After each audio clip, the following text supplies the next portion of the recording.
So as we have seen, shown you in one or two examples, the stenosis assessment has to be done in longitudinal section. Most important is to adjusting the gate.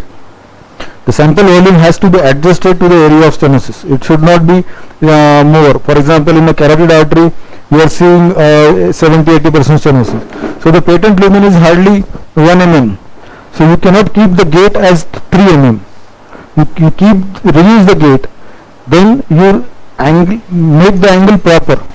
Unless the angle is corrected, you should not measure velocities anywhere. See, in obstetric Doppler you don't need velocities, except for MCA in fetal anemia. You don't need velocities. In obstetric Doppler it's all ratios. It was SD ratio before, now it's all PI. So ratio doesn't change if we change angle. They remain same. But velocities change if you apply proper angle. Unfortunately, that stenosis patient is not there, otherwise we would have demonstrated how to assess the stenosis.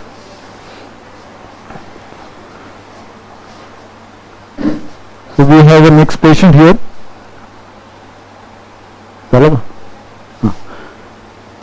So just tell what history.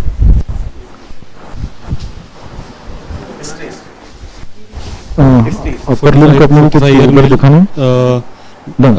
done with AV fistula in 2018. Okay. So this patient is on hemodialysis? Yes sir, patient is on hemodialysis. Okay. So we'll try to do the post hemodialysis assessment.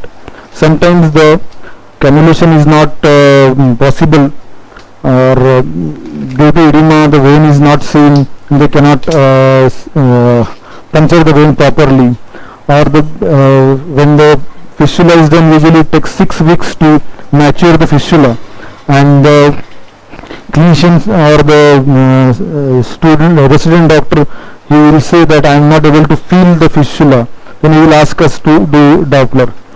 So patency of fistula is clinical diagnosis, and if you can focus here, this is the site of fistula, and you can see the vein. This is the vein that is dilated, and same is punctured while doing hemodialysis fistula. When I palpate, I can visibly feel the gray here. So this is a patent fistula. So what we would do, we would just demonstrate the pre-fistula, post-fistula, and at the fistula, what are the hemodynamic changes.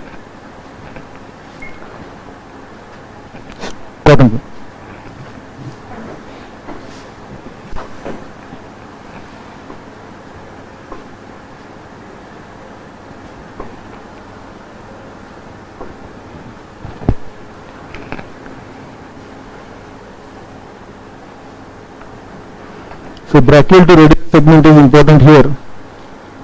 You can do screening of subclavian also, but this part is important. So this is the brachial artery. For the convenience or for the demonstration, I will come in the transverse plane. थोड़ा हाथ बाहर क्या? Right.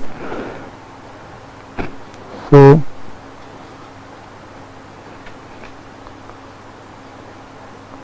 that is the brachial artery. I will compress and confirm which is brachial artery. That is artery. The compressible thing is a vein. I will adjust this so that. Okay. Now this is adjusted. Compressible is the vein and this is the artery.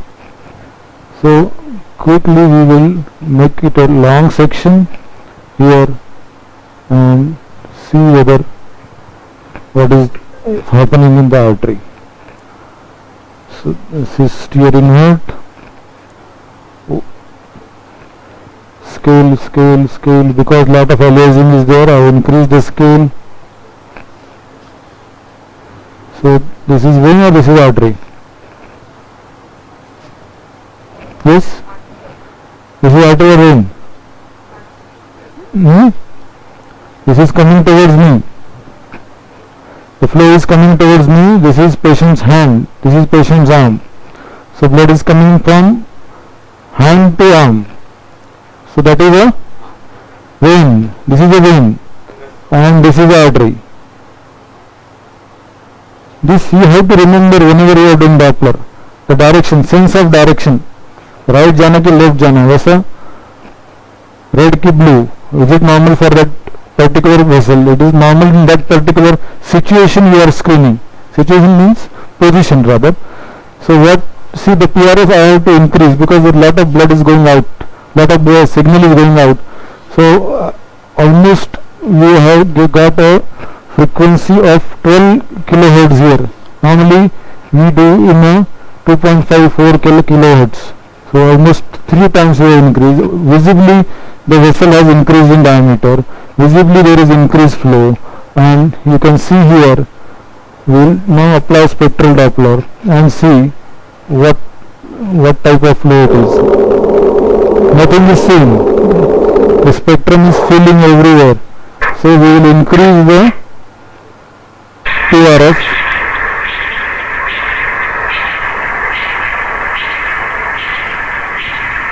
So because there is direct communication between the vein and artery, what is happening here is there is systolic and diastolic flow, and there is lot of turbulence. There is no resistance. So everything is being shunted from artery to the vein. So the artery is feeding that AV fistula. So the volume flow is too much. If you can calculate here, I will just check.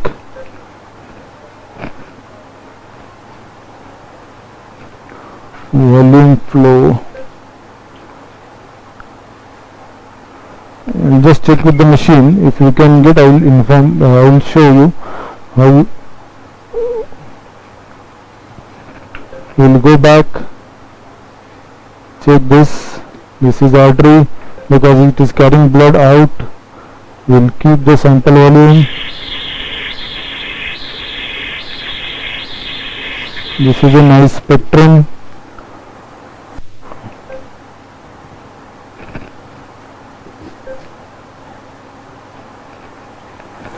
I need a volume flow.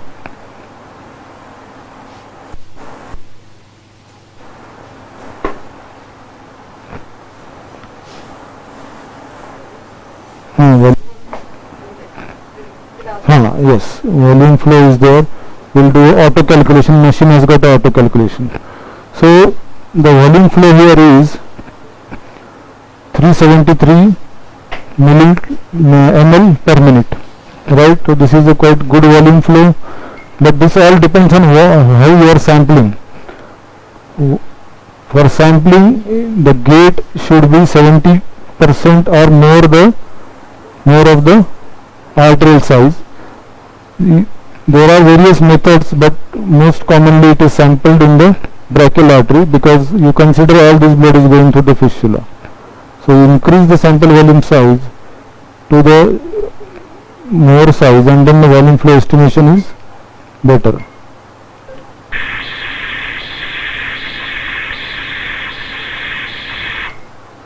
Again we will do that volume flow auto. So see the difference. It is 700 ml per minute now.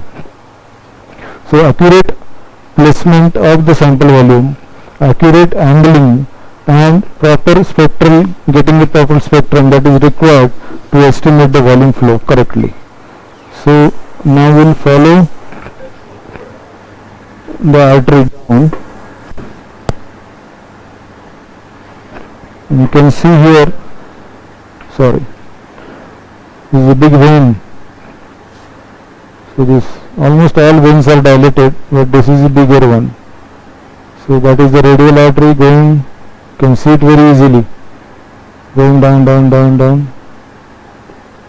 in the B node, and this is the site of the fistula. If you can make out, this is the site of the fistula. That is artery, that is vein, and that is the communication. So we will just see the vein and the flow characteristics in the vein.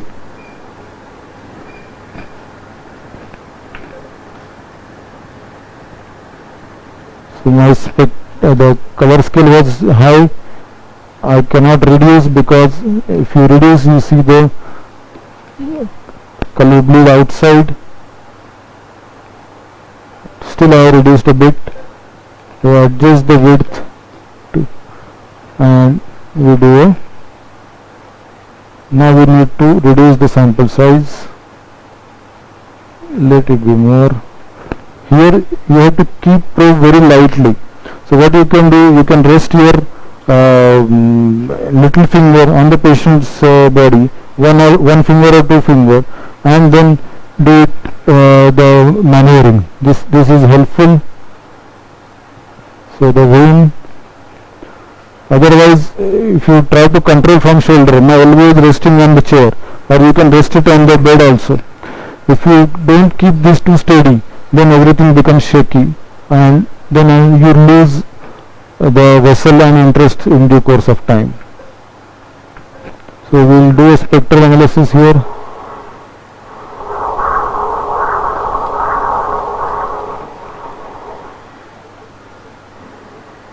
See, I have lost, adjusted again.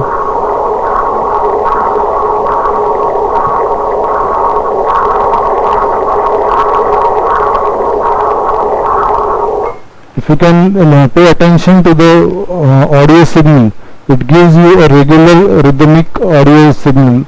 That is the arterialization of the flow in the vein.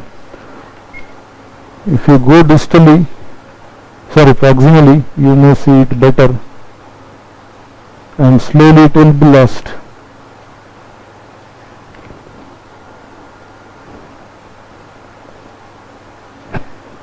So what is our role here is to identify whether it is patent, and if it is patent, what are the flow characteristics.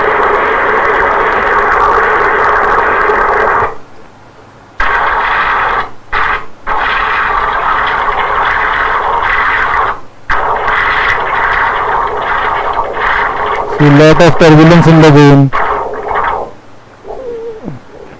lost, come back.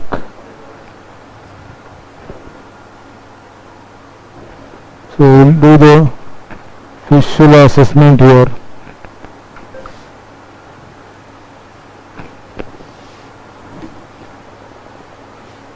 That is the fistula.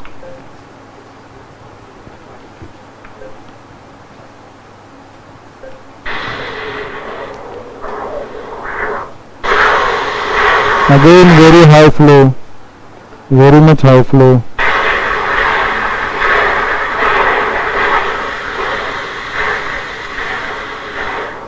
See the hissing sound you are listening, that is a flow across the fistula. Similar pattern of flow see in the AV malformation, where there is direct AV communication, and you can see that the very turbulent, very high velocity flow across the AV communication. Right, I think we have completed this. Yeah, you have something to show?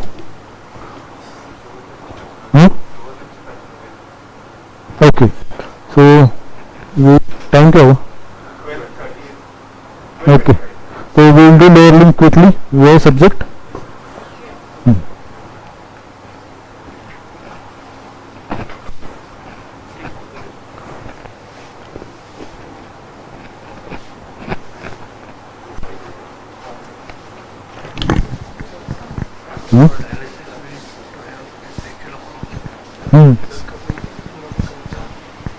So there is a question, how to differentiate a plaque and a thrombus?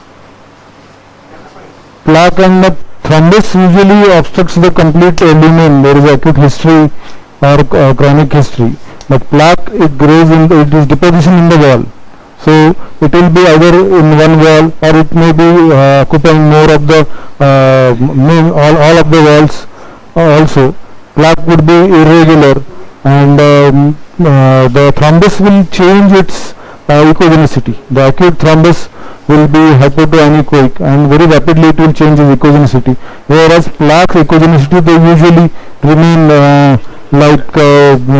same, and slowly, maybe they, as per the deposition of fibrous content or as per deposition of calcium, they will change. Another differentiating is may show calcification in that is a differentiating feature. So we will quickly go through aortoiliac segment.